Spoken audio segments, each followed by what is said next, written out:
They used to say if Marcus Vale stopped talking in a room, something bad was about to happen because silence was his favorite weapon. I didn't know any of that the night I met him. I was just a server trying to survive another double shift, wearing shoes that pinched my toes and pretending I didn't notice the way rich people look through you instead of at you. Funny thing is, by the end of that night, the most powerful man in the room wasn't the one barking orders. It was the one everyone thought was invisible, yeah? That was me. If you've ever worked in a high-end restaurant, you know the drill. Soft lighting, expensive smells, and rules so strict they feel religious. Don't speak unless spoken to. Don't ask questions. Smile without showing teeth. That night, I was working at Aurelia, one of those places where the menu doesn't list prices because the people eating there don't want to be reminded money exists.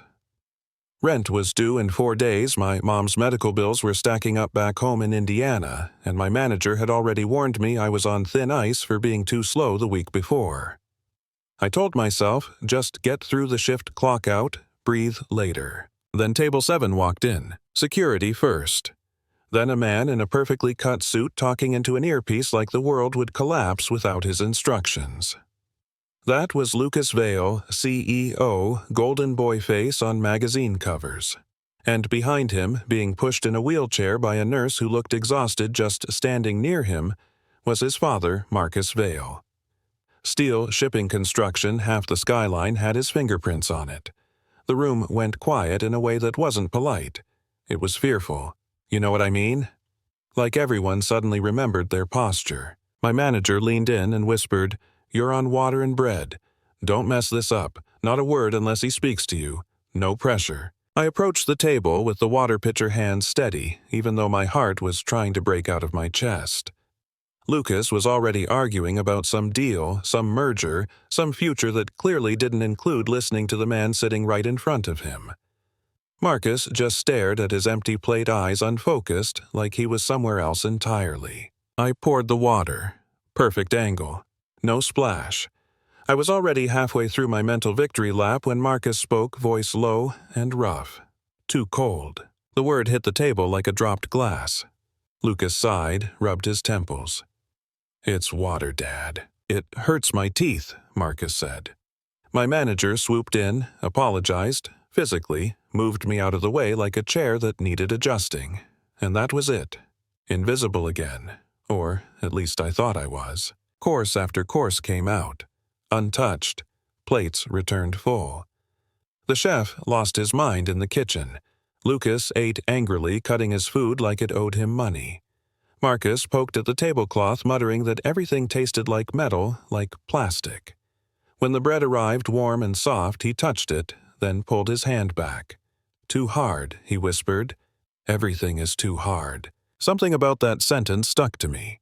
It wasn't a complaint, not really. It was grief. And I shouldn't have noticed that, but I did. I grew up with my grandfather, a carpenter who worked until his hands looked like they were carved from wood. When he got older, hospital food made him angry. No soul, he'd say. Might as well eat cardboard. Standing there watching Marcus Vale stare at a table full of luxury like it was punishment, I recognized that look. Homesickness. Not for a place, but for a time. I was supposed to walk away. My manager was watching me like a hawk, but I leaned in anyway close enough that Lucas shot me an annoyed look. I lowered my voice and said one word softly. "Scarpetta." Marcus's head snapped up. His eyes focused for the first time all night. "What did you say?" he asked. My manager rushed over, already apologizing, already reaching for my arm to pull me away. Marcus raised a finger. "Stop." He looked at me again. "Say it again." "Per la scarpetta," I said, using bread to wipe the sauce. The best part of the meal. Something you do at home, not in places like this. The mask cracked. His eyes filled with tears. "My mother," he whispered. "She used to say if you don't clean the plate, the sauce cries." Lucas looked between us, completely lost. Marcus asked for real food. Not art, not foam. Food. Against every rule in that building, my manager ran to the kitchen. 10 minutes later, a simple bowl of pasta came out, staff meal sauce, garlic, tomatoes, basil. The smell hit the table like a memory. Marcus ate with both hands. Sauce on his chin, bread wiping the bowl clean. Scarpetta. He laughed, a rusty sound, but real. He asked me where I was from. Indiana. Family from southern Italy. He nodded, like that explained everything. Before he left, he handed me a small piece of paper with a number on it. Then, my manager fired me anyway. On the spot. No clock out, no goodbye. I walked into the cold night holding a number I was too scared to call. 3 days later, I was staring at an eviction notice taped to my apartment door. Blacklisted. No callbacks. Collection agencies blowing up my phone. That little piece of paper felt like a joke, but desperation doesn't care about pride. I called. A woman named Eleanor answered. Sharp voice, gatekeeper energy. She said Marcus had been waiting. He didn't want a server. He wanted someone who remembered who he was before the empire. The offer sounded unreal. Good pay, benefits, help for my mom. It solved everything and felt dangerous.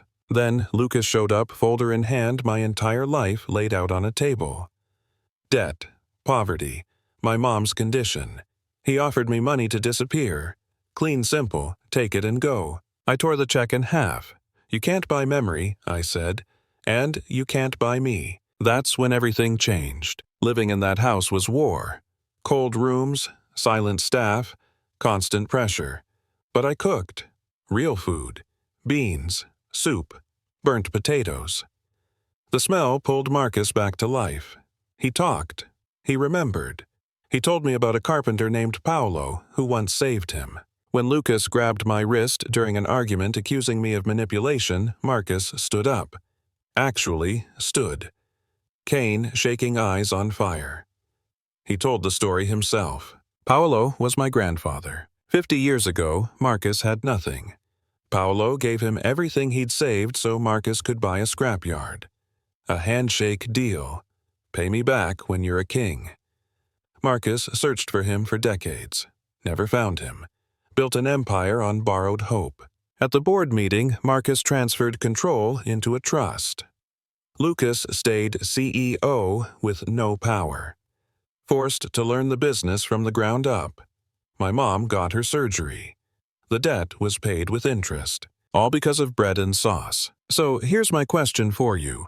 Was Marcus right to let emotion rewrite the rules, or was it justice finally catching up? Would you have taken the money or torn up the check like I did? Drop your thoughts below. Argue if you want. And if you've ever seen kindness flip power upside down, I want to hear that story too.